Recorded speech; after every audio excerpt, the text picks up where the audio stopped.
এই পৃথিবীতে প্রায় সবাই তার থেকে বিপরীত স্বভাবের মানুষের সাথে প্রেমে পড়ে।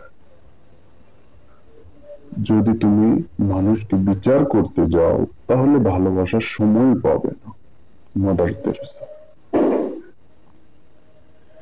পৃথিবীতে অসংখ্য খারাপ মানুষ আছে, কিন্তু একজনও খারাপ বাবা নেই। যে ভালোবাসা না চাইতেই পাওয়া যায়, তার প্রতি কোনো মোহ থাকে না। ভালো লাগা এমন এক জিনিস যা একবার শুরু হলে সবকিছু ভালো লাগতেই থাকে। কিছু কিছু মানুষ সত্যি খুব অসহায়। তাদের ভালো লাগা, মন্দ লাগা, ব্যথা বেদনা গুলো বলার মতো কেউ থাকে না। তাদের কিছু অব্যক্ত মনের গভীরে রয়ে যায়। আর কিছু কিছু স্মৃতি একসময় পরিণত হয় দীর্ঘশ্বাসে।